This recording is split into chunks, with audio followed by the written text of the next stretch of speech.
Oke, baik semuanya. Assalamualaikum warahmatullahi wabarakatuh. Sebelumnya, terima kasih kepada teman-teman semua yang udah ngeluangin waktunya. Nah, di sini saya dengan teman-teman saya akan mempresentasikan modul 6 mengenai NAT untuk IPv4. Sebelum itu, izin perkenalkan diri. Nama saya Wahid Tertawardana dengan NPM 2478 2096 dan rekan-rekan saya. Saya Intan Nabila dengan NPM 2478-2077. Dan saya Nadia Nabiada Zikra dengan NPM 24782087. Nah, jadi di sini kami akan mempresentasikan modul 6 mengenai NAT untuk IPv4. Jadi, kita masuk ke introduction yang pertama. Scroll ke bawah Tan. Ya, di introduction ini kita diberitahu ya, kenapa sih kita itu harus mengambil modul ini gitu ya. Nah, jadi IPv4 address itu memiliki 32 bit number ya. Secara matematika ini ditujukan hanya dari 4 billion unit IPv4 address dari tahun 1980-an ya gitu. Dan IPv4 itu cukup familiar gitu ya di kalangan dan apa ya?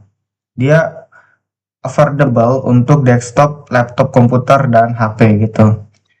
Ya pokoknya kita itu sekarang tuh udah banyak lah ya menggunakan IPv4 gitu. Nah, makanya kita itu harus tahu gitu ya. Kenapa sih kita harus belajar IPv4 untuk NAT gitu ya. Nah, coba geser ke bawah Tan. Nah, jadi NAT ini gitu ya. Dia itu adalah sebuah apa ya istilahnya? NAT itu adalah Network Address Translation ya. Dalam jaringan komputer, ini adalah teknik untuk mengubah alamat IP asal atau tujuan pada paket data saat melewati perangkat jaringan seperti router gitu. Nah, yang mana dia memiliki sebuah karakteristik yaitu oh di sini ada beberapa topik ya, sorry. Di sini ada beberapa topik title yang mana di sini ada NAT karakteristik yaitu menjelaskan dari tujuan dan fungsi dari si NAT. Terus ada type of NAT ya menjelaskan mengenai operasi perbedaan tiap types of NAT gitu ya. Lalu ada NAT advantage dan disadvantage, lalu ada static NAT, dynamic NAT dan lain sebagainya gitu ya. Kita masuk ke bagian NAT karakteristik.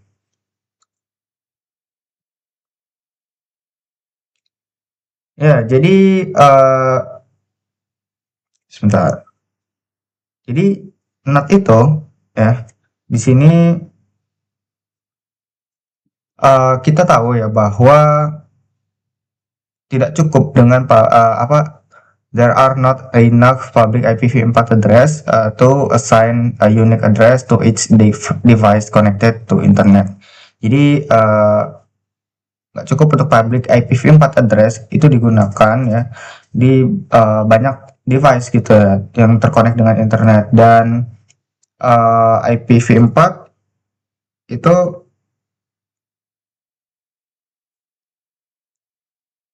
dia uh, memiliki beberapa karakteristik ya. Karakteristiknya itu adalah menghemat penggunaan alamat IP public IPv4 dan menjaminkan struktur IP private jaringan lokal dari ancaman luar. Nah, dia itu ada penghematan publik gitu ya, seperti ya di sini. Dia itu ada beberapa bagian ya yang disebut dengan IPv4 di sini ada kelas A, kelas B, dan kelas C. Kelas A itu yang mana dia 10 10 10 biasanya itu ya dengan slash 8 untuk 172 itu biasanya dia dipakai dengan di slash 12 prefix 12 gitu ya sorry dan yang 192.168 itu biasanya dia pakai prefix 16 gitu ya dan karakteristik dari fungsional ini ya untuk si IPv4 dia bakal menghemat IP public memungkinkan ribuan perangkat dengan IP private akses internet hanya dengan menggunakan satu atau beberapa public IP gitu ya. Nah, sorry, bagian ke what is not-nya aja Tan, langsung Tan.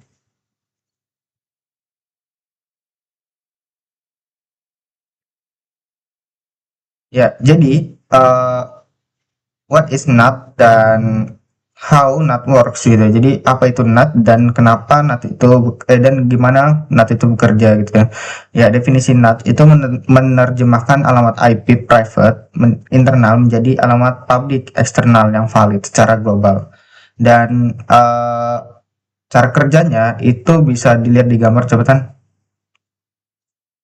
Nah, cara kerjanya itu adalah ketika host internal mengirim paket keluar, router perbatasan NAT, ya, perbatasan NAT router itu mengganti IP asal private dengan IP public. Router mencatat transaksi ini di tabel NAT gitu ya. Lalu saat paket balasan datang dari internet, router mengembalikan IP public tersebut ke IP private host asal gitu.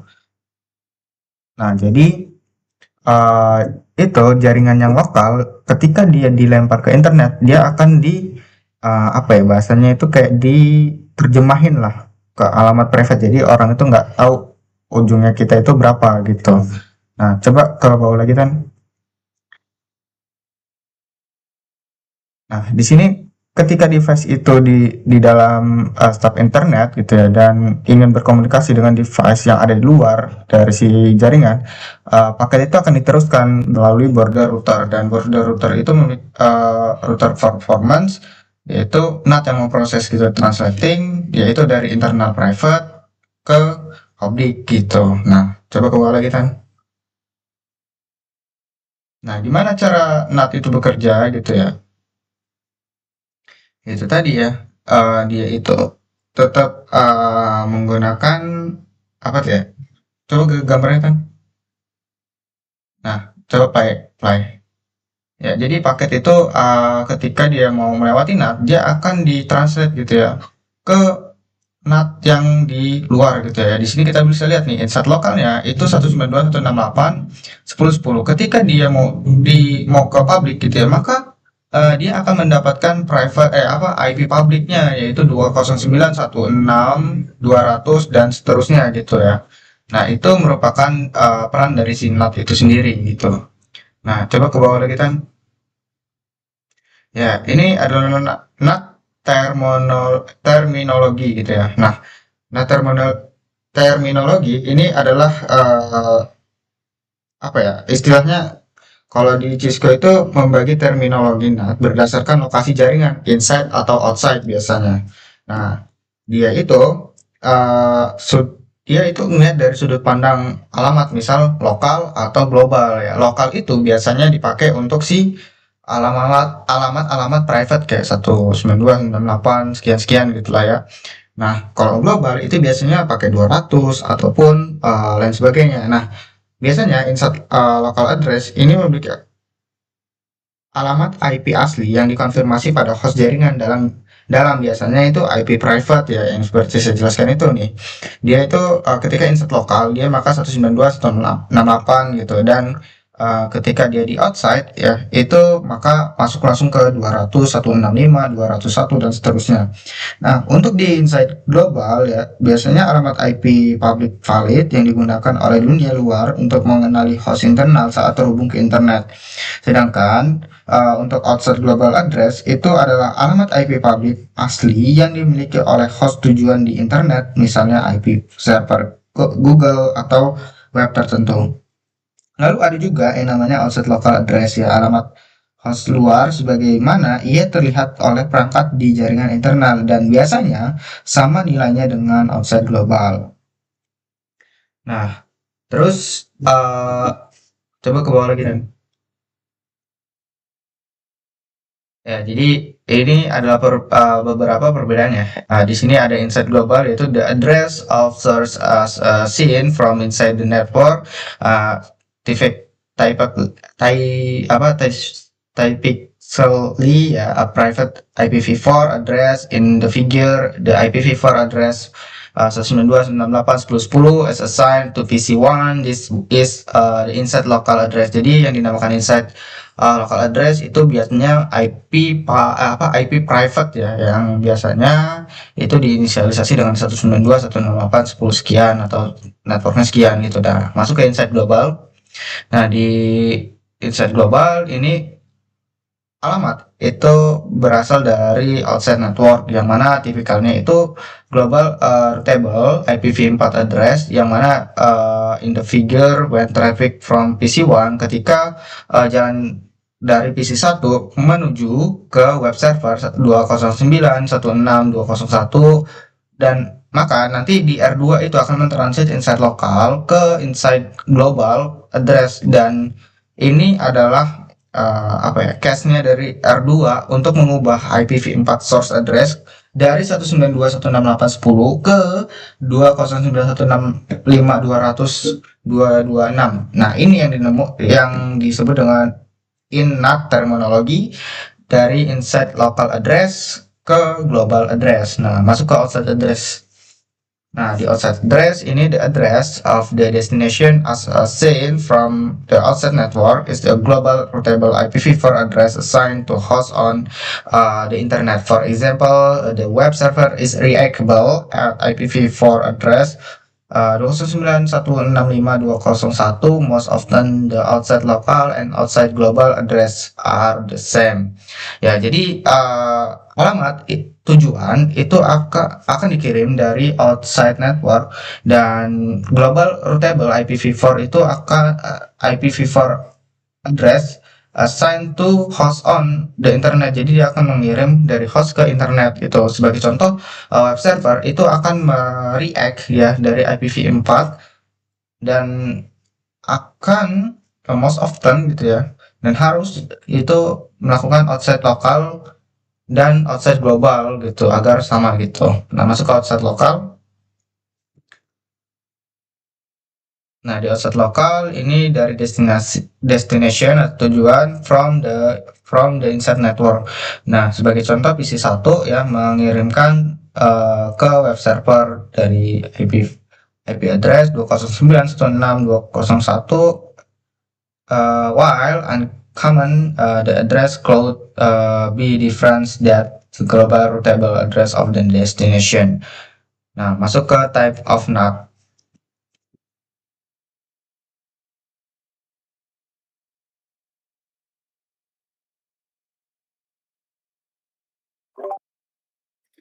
Oke, baik, kita masuk pada static NAT.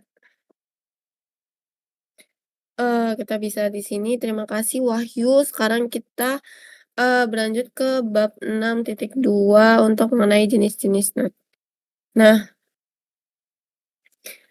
jika kita memperhatikan pada gambar di sini, scroll ke bawah tan.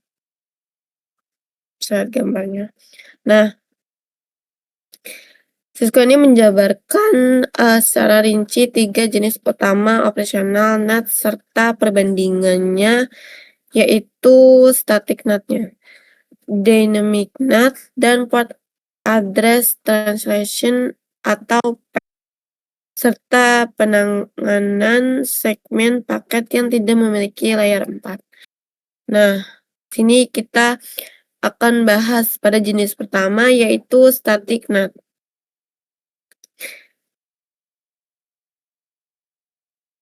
Ya, guys, lagi ke bawah. Nah, stop. Nah, di situ.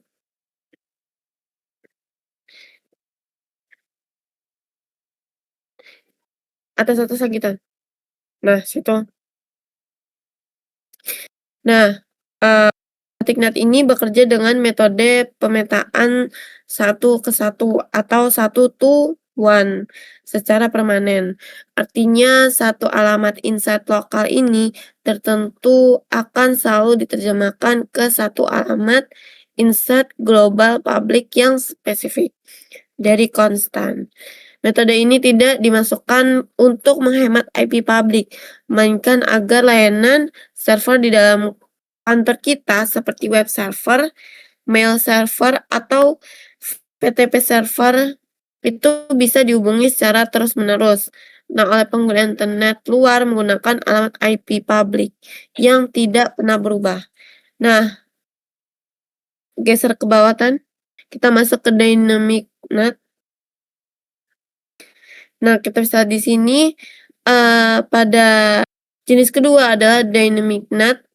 Nah, dynamic NAT ini bekerja secara dinamis dengan memanfaatkan kumpulan atau pool IP publik yang kita sewa dari ISP, dan cara kerjanya kita menggunakan skema antrian first come, first served, atau siapa cepat dia dapat gitu. Nah, ketika ada host internal yang ingin mengakses luar, router meminjamkan salah satu IP publik yang menganggur dari dalam si pool tersebut. Namun jenis ini memiliki kelemahan yang fatal. Jika jumlah komputer internal yang aktif secara bersamaan lebih banyak daripada jumlah IP publik yang tersedia di pool, maka komputer yang datang belakangan akan diblokir dan gagal tersambung ke internet sampai ada IP publik yang selesai digunakan dan dikembalikan ke pool. Kita lanjut ke bawah ya, pada part address translation.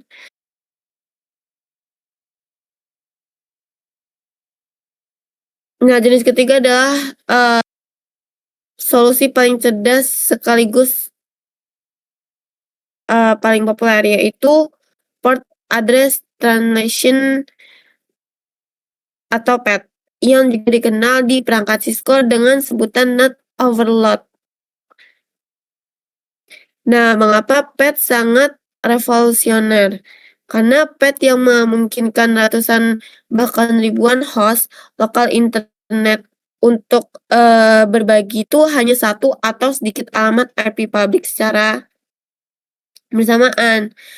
Jadi cara kerjanya adalah dengan menyisipkan identitas nomor port unik layer 4, yaitu atau TCP atau UDP search port pada setiap paket data, sehingga meskipun ribuan paket keluar menggunakan IP publik yang sama, router tetap dapat mengenali paket tersebut milik komputer mana ketika paket bahasan datang kembali. Berdasarkan tabel pemetaan nomor ini port unik. Nah, dia ini bagaimana dengan protokol yang tidak menggunakan layer 4 seperti pesan ICMP pada utility ping. Cisco ini menjelaskan bahwa si router akan menangani kasus tanpa layer 4 ini dengan cara memanfaatkan query ID unik pada paket ICMP untuk menggantikan fungsi nomor port TCP atau UDP. Nah, sehingga proses transaksinya tuh tetap berjalan dengan mulus. Materi berikutnya selanjutnya mengenai evaluasi kelebihan dan kekurangan NAT. Nah, di sini kita bisa lihat pada gambar ini, mengimplementasikan secara langsung di lapangan. Sebagai network designer, kita harus menimbang dampak implementasi teknologi ini pada arsitektur jaringan secara keseluruhan. Ada 4 kelebihan utama yang ditawarkan oleh teknologi NAT. Konservasi alamat publik, ini tuh adalah manfaat terbesar bagi NAT secara drastis mengurai maju kepunahan alamat IP version 4 global dengan mengizinkan jaringan internet yang besar berbagi sejumlah kecil IP publik saja. Nah, ada fleksibel koneksi NAT yang memberikan fleksibel luar biasa saat perusahaan ingin menghubungkan ke jaringan lokal mereka ke internet. Kita bisa mengubah skema pengalamatannya.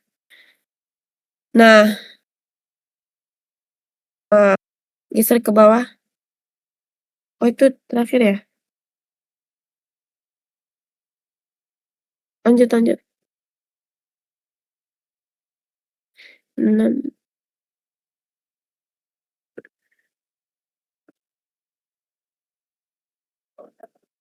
Nah, nah di sini namun itu bukanlah teknologi tanpa celah. Jadi penundaan kinerja router pada si proses NAT ini membutuhkan daya CPU yang cukup besar pada si router. Setiap kali paket melewatinya, router harus membongkar header layer 3 untuk mengubah si alamat IP. Untuk menghitung ulang checksum pada IP version 4, memodifikasi header layer 4 jika menggunakan pad dan baru. Kita masuk ke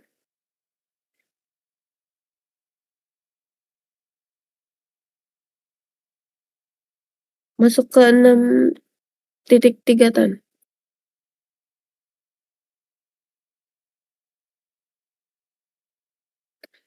Oh iya tadi itu 6.3.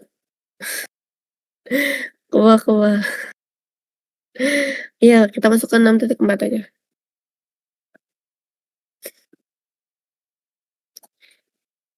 Nah, ke bawah. Nah, di sini kita bisa lihat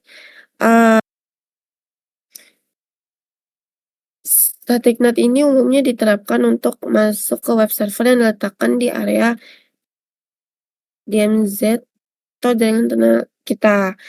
Bayangkan sebuah server lokal kita memiliki IP privat 192.168.10.10 dan kita ingin dunia luar biasa itu mengakses si VIP publiknya tuh jadi 209.165.200.226. Nah, berikut masuk ke turun. Nah, ini adalah langkah-langkah yang tadi ya, untuk secara global, konfigurasi, model. Nah,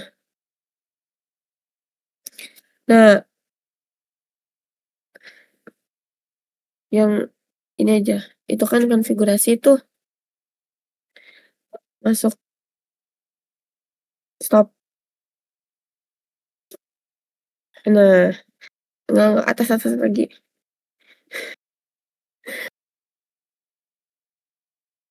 Atas. Nah, perintah ini akan menampilkan pada si tabel transaksi NAT secara real time pada si static NAT. Nah, ini baris informasi ini pemetaan ini akan terus bertahan di dalam memori RAM router meskipun tidak ada trafik data yang aktif melewatinya. Nah, selanjutnya bisa dilanjutkan oleh Intan. Oke, terima kasih Nadia atas kesempatannya. Oke, selanjutnya kita akan masuk ke pembahasan 6.5 yaitu Dynamic NAT. Nah, sesuai dengan kurikulum yang sekarang, gitu kan, ini pembahasan Dynamic NAT.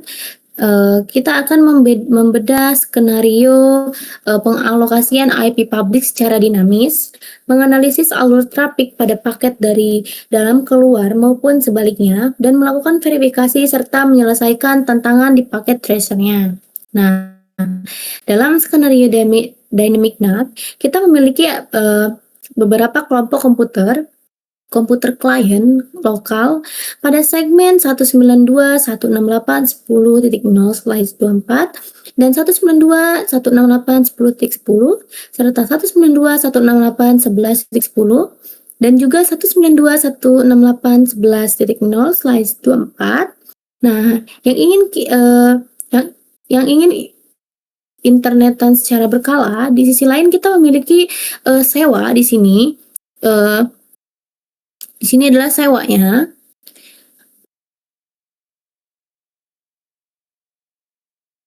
Nah, alamat IP publik beruntun dari ISP mulai dari 209.165.200.226 hingga 209.165.200.228.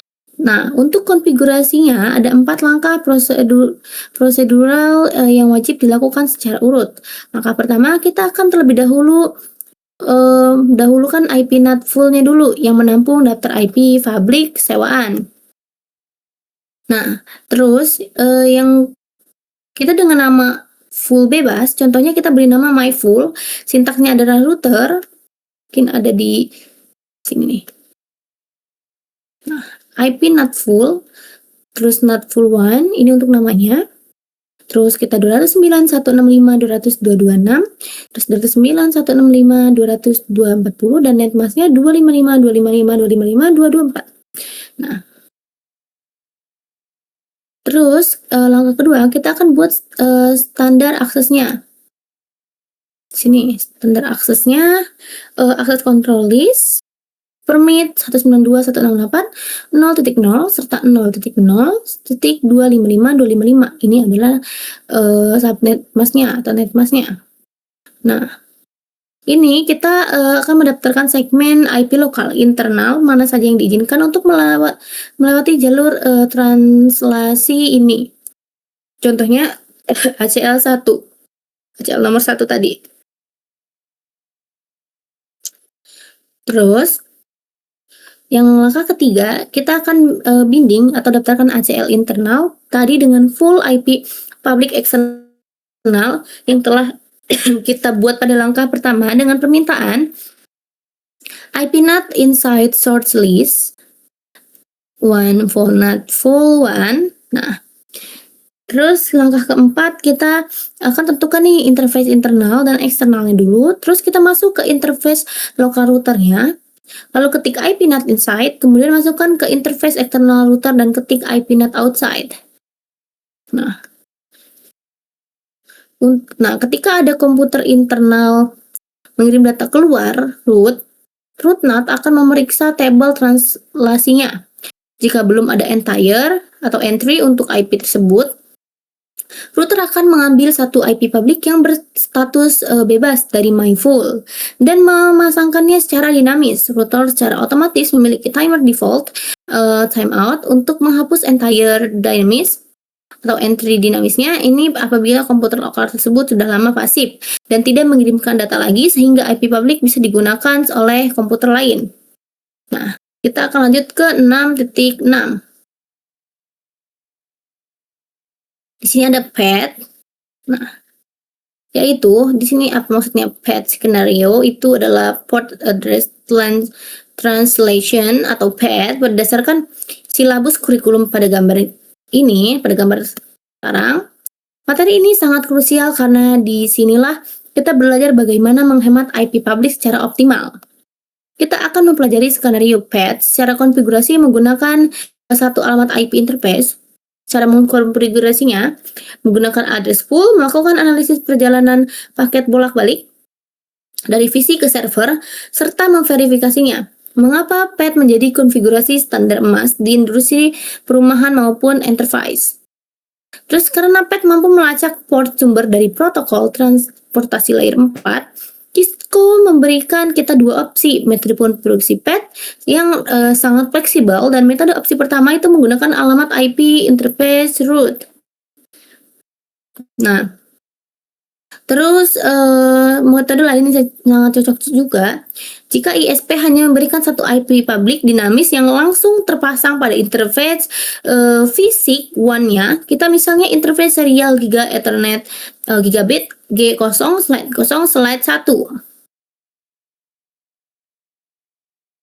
Mana G0 Giga Ethernet.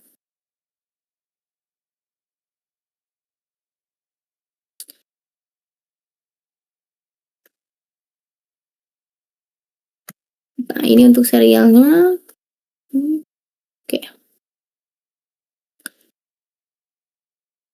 Oke. Nah, terus dari sini kita tidak perlu mengidentifikasi full IP publiknya, langsung kita konfigurasi yang IP not inside source list interface Giga Ethernet 0/0. Berarti ada di sini. Bentar.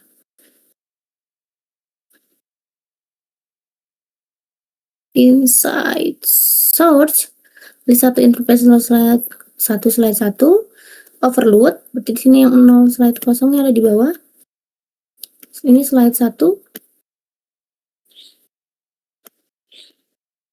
Ya benar, ini slide 1. Nah, di sini ada overloadnya belakangnya. Nah, kata kunci overload ini di akhir, ini perintah apa? Inilah perintah yang sangat penting. Kata ini menginstruksikan router untuk menumpuk multiplexing koneksi internal pada suatu alamat IP interface luar tersebut. Nah, metode opsi kedua itu menggunakan NAT full. Di sini, jika memiliki full IP public sewaan yang berjumlah bit lebih dari 1, konfigurasi bindingnya menjadi IP NAT inside source list one full my full overload seperti ini, full not full to overload. Nah, maka saat dari dalam keluar, router NAT akan mengubah IP sumber localhost menjadi IP public dan mengubah port sumber paket tersebut dengan nilai baru jika ada bentrokan nomor portnya. Semua detail ini disimpan di tabel dynamic translation.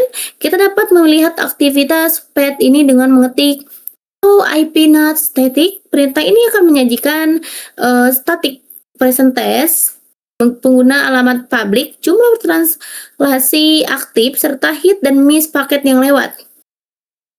Selanjutnya kita ke 6.7.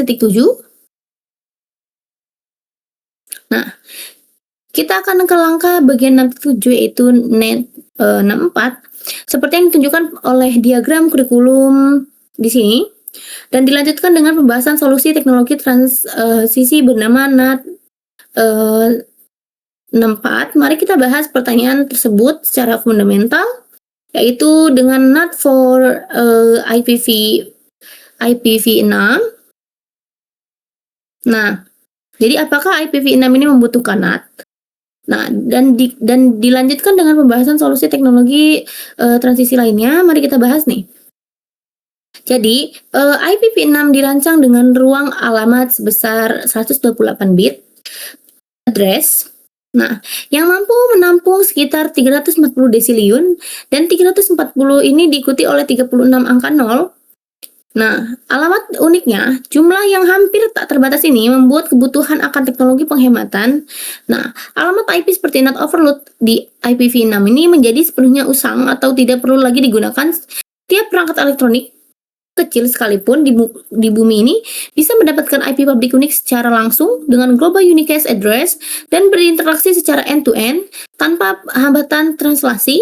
Namun, ada kendala besar di industri saat ini adalah masa transisi yaitu migrasi global dari IPv4 dan IPv6 tidak dapat terjadi secara serentak dalam semalam.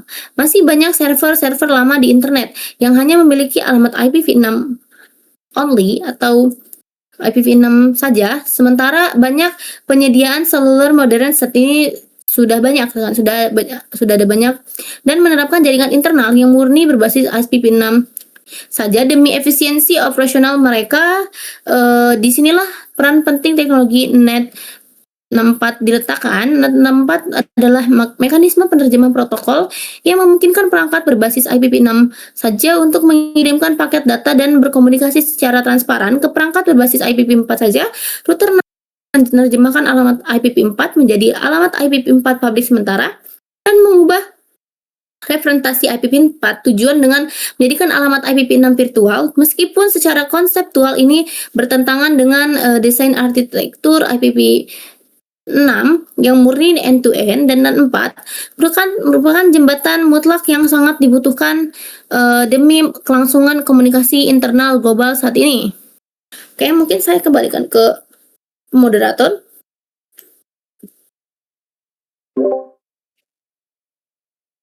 Itu presentasi kami kali ini. Mungkin banyak kurangnya kami mohon maaf. Kami akhiri. Wassalamualaikum warahmatullahi wabarakatuh.